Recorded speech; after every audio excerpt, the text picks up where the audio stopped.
Hi vinyl community, video number 2. That's probably the last one I'll assign a number to. I need to get a few more out there, but a big thank you this time to Steve Calson, who has a couple of YouTube channels out there. I notice he does a podcast, but his Sunday morning shows are A, quite informative, and B, I quite like the way he does very, very good needle drops. Not quite sure he gets away with that, but there you go. Perhaps I'll ask him later. However, listen, the thing I really like about this is that it's quick. He's asked us to show 10 albums relating to October, and as a consequence, October being the month of Halloween, he wants us to show albums that have, shall we say, scary features. Some of these are more scary than others. Indeed, some of them I would say are possibly in the current thing, if you're into horror, not scary at all, but it's an opportunity just to show albums and talk briefly about them, shall we say. So straight away, he's asked to show 10. There may very well be more than 10 here. I just took a mass of them and just put them in front of me here. So let's see how it goes and try and keep it short and quick. Number 1, a Liverpool band with their self-titled album, Yobs. So last thing you want turning up on trick-or-treat afternoon or trick-or-treat night are a bunch of Yobs at your front door, and you certainly don't want them to be of the skeletal variety. So number 1, Yobs from Liverpool. Number 2, the Butthole Surfers. Now this is a retrospective recently reissued by Matador Records, and I think under the guidance of Paul Leary himself, 84 to 91. Butthole Surfers, and again, not the most pleasant of covers. Butthole Surfers, got to stop saying that. Number 3, the space rock exponents from back in the day, Hawkwind, and their album. The album here is called Stasis, which is again another retrospective. It highlights the material that they recorded with United Artists, or UA, under the UA label, and again, not something you'd want to see coming out of the night sky when you open your front door. So Stasis by Hawkwind. Number 4, I think, I've lost count already, the daddy of them all, the album In the Court of the Crimson King is of course by King Crimson, and it is the work largely of Robert Fripp. Quite a scary, guttural, nasal type of cover. Very, very well known.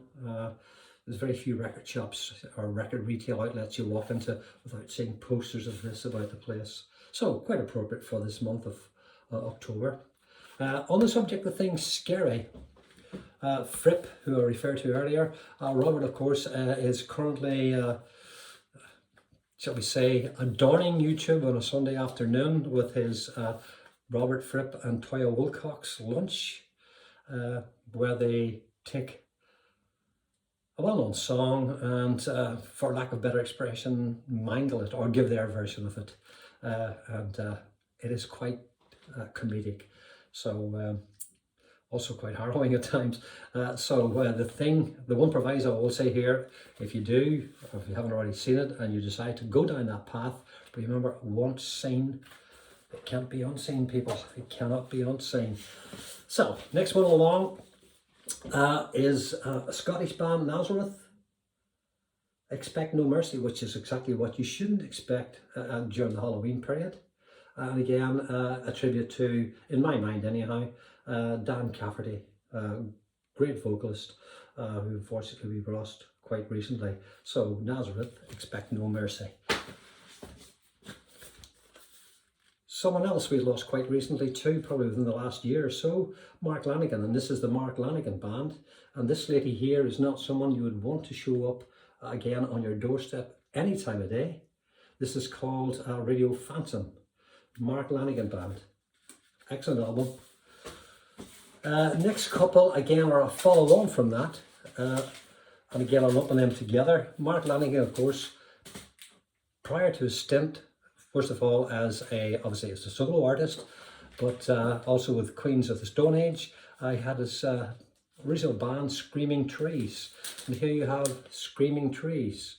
And again, rather gory looking creature on the front. And interestingly, little dolls there.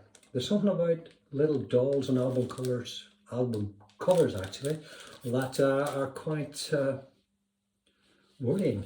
Yeah. So that there's Uncle Amnesia, and again, just to highlight that it's a sort of a theme that ran with Screaming Trees. Here you have again another Screaming Trees album, this time called Dust, and it features a rather gory, scary, freakish creature of some sort. So that is, sorry, lump those two together as a single one. This is an example of a band from the northeast of England at a time when that particular area was producing a number of post-punk industrial bands, one of the better exponents are Clock DVA. Clock DVA would group myself probably along with bands like Cabaret Voltaire, and indeed if you take a look at the reverse side of the album, the sleeve notes are attributed to Genesis P. Orridge, who himself was a leading exponent of that type of music, and indeed fronted a band called Throbbing Gristle. This is a brilliant album, very, very stark, as you would expect from post-punk industrial. And again, absolutely no idea what they've done to this. I'm thinking it's a baby's face, may very well be another doll, but that is scary in the extreme. And again, just to highlight that further, to give an indication of what the band are like, from an album called Bruised Dreams, this is a 12-inch single, also by Clock DVA, and again, scary dolls. This actual doll, if you do a bit of research into it, turns out to be, the picture of this doll is taken from History of Justine, which is the novel Justine, was a graphic novel by the Marquis de Sade, so that in itself might go some way as to highlighting why that can be a little, well, maybe not scary, but certainly eerie. So, a little bit of fun this time, just need to invert it that way so you can see. Imagine having a guitar like that, or something like that, turning up with a guitar when you're having a barbecue. This is Bebop Deluxe, Axe Victim, brilliant album, featuring of course Bill Nelson, and again, terrific guitar work, but if you saw it in a dark evening, coming down your path, you might find it a little intimidating. So that is Bebop Deluxe, Axe Victim. Right, the daddies of them all, people, as far as I'm concerned. I'm a bit of a completist when it comes to King Gizzard and the Lizard Wizard. And this is a box set. There are a number of box sets. They're all live. And this is them live in Brussels. And if you take a look at that particular cover, you'll see all kinds of gory little creatures in there, including this pirate's face at the bottom, which again is quite freakish. I'm not going to open it up, people, but if I were to open it up, there's a poster which magnifies this here by 3 to 4, a scale factor of 3 to 4, and again it's exactly the same. So if you have any little kids turning up on your door and you want a shot of them, stick that on the front window and see what happens. This, probably the last one, I think. No, keep them.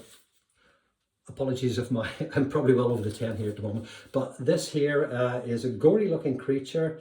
I've struggled to see just exactly what that is, but this is OC's, and it's taken off the front cover of an album called Smoked Reverser. See what I just did there? Smoked Reverser. And interestingly, if you take, it's a double album, if you take the interior out, one of the second album, that again satisfies Steve's criteria for showing gory album parts. And the last, but certainly by no means least, Misfits. And this is Twilight of the Dead. And again, I'll leave you with that one, because as far as I'm concerned, that is not pretty. Okay, people, speaking of things not pretty, back to me. Yeah, thank you for watching, and very shortly, I keep promising to do this here, I shall put a suit on and we'll do Mike from MGK Boston's 10 albums with suits. So thanks again, Steve, and thumbs up. Have a nice afternoon.